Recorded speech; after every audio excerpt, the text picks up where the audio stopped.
ইহুদিরা বলে এমন প্রশ্ন জানা আছে এগুলোর কিছুই মোহাম্মদ জানে না। ইহুদিরা এসে হাজির, মোহাম্মদ আমরা কালিমা পড়ে মুসলমান হব, আল্লাহ রাসূল তো মহা খুশি, তাই আসো, তবে শর্ত আছে। কি শর্ত? 3টা প্রশ্নের উত্তর দিতে পারলে লাইন ধরে আমরা সব কালিমা পড়ে ফেলবো। কোন 3টা প্রশ্ন বলো? তারা প্রশ্ন শুরু করলো। প্রশ্ন নাম্বার 1, মা হুয়া রূহ। মোহাম্মদ বলো তো রূহ কারে বলে? রূহ কি? রূহ কাকে বলে? আমাদেরকে একলা ফেলে যখন রূহ চলে যায় দেয় কোনো নাড়াচাড়া নাই। ইহুদিরা বলল প্রথম প্রশ্ন রূহ কারে বলে বলো। 2 নাম্বার প্রশ্ন মান হুম আসহাবুল কাহাফ। আসহাবে কাহাফ সম্পর্কে কি জানো? কি জানো বলো। গুহাবাসী, গুহাবাসীদের সম্পর্কে কি জানো? অনেক আগে তারা এসেছিল পৃথিবীতে। 3 নাম্বার প্রশ্ন মান হুয়া যুলকারনাইন। যুলকারনাইন সম্পর্কে কি জানো বলো। প্রশ্ন কয়টা? প্রথম প্রশ্ন কি সম্পর্কে? রূহ। দ্বিতীয় প্রশ্ন আসহাবে কাহাফ। তৃতীয় প্রশ্ন যুলকারনাইন। আল্লাহ রাসূল সাল্লাল্লাহু আলাইহি ওয়াসাল্লাম বললেন গাদান উজিবুকুম।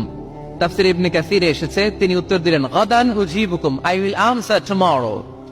আগামীকাল উত্তর দিব। কারণ জানেন না তো কি করে বলবেন, আর না জানলে উনি বানায় কিছু বলেন। কারণ কোরআন তো পরিচয় দিয়েই দিল, তিনি মন গড়া কখনো কিছু বলেন। আগামীকাল উত্তর দিব। ওরা আগামীকাল উত্তরের জন্য হাজির, কিন্তু ওহী আসে নাই, উনি বলতেও পারে না। বিশ্বনবী আবার বললেন গাদান উজিবুকুম, আগামীকাল দেব। তারপরের দিন ইহুদিরা এসে হাজির, বিশ্বনবী উত্তর করতে পারেন না। বিশ্বনবী আবার বললেন গাদান উজিবুকুম, আগামীকাল বলে দেব। আগামীকাল ওরা এসে হাজির, তৃতীয় দিনও তিনি পারেন না। এসে হাসাহাসি শুরু করছে, এই মক্কার লোকেরা দেখো, এই লোকটা এতদিন তোমাদেরকে ভুল বুঝাইছে। এই লোকটা এতদিন বলেছে তিনি নবী। তিনি যদি নবী হতো তাই তো প্রশ্নের উত্তর করতে পারতো, পারে না কেন? পারে না কেন? এটাই প্রমাণ করে তিনি নবী নয়। তিনি যদি পারত উত্তর দিয়ে দিত। আপনারা এদিকে তাকান কেন? ডানে কি অ্যাম্বুলেন্স যাচ্ছে, তো আপনাদের কি হয়েছে? আপনারা এদিকে তাকান।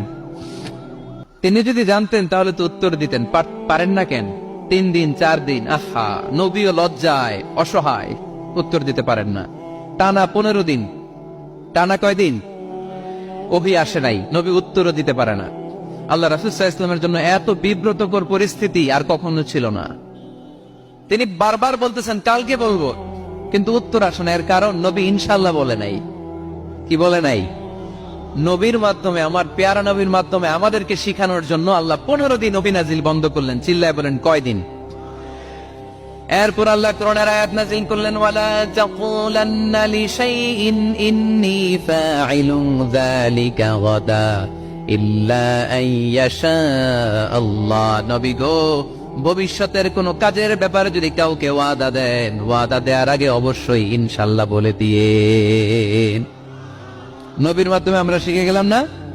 এবার আল্লাহ 3টা প্রশ্নের উত্তর জানাই দিলেন। ইয়াসআলুনাকা আনির রূহ قل الروح من أمر ربي وما أوتيتم من العلم إلا قليلا। দ্বিতীয় উত্তর জানিয়ে দিলেন আম হাসিবতা আন্না আসহাবাল কাহফি ওয়ার রাকিব কানু মিন আয়াতিনা আজাবা। 3 নাম্বার প্রশ্নের উত্তর আল্লাহ সূরা কাহফে জানিয়ে দিলেন ইয়াসআলুনাকা আন যিল কারনাইন قل سأتلو عليكم منه ذكرا। আল্লাহু আকবার।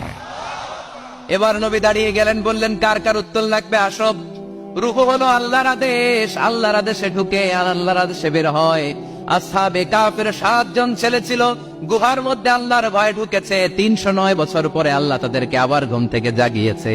যুলকারনাইন এমন একজন বাদশা, গোটা বিশ্বকে শাসন করেছে, তার শাসন ক্ষমতার কোনো কমতি ছিল না। সুবহানাল্লাহ, সুবহানাল্লাহ।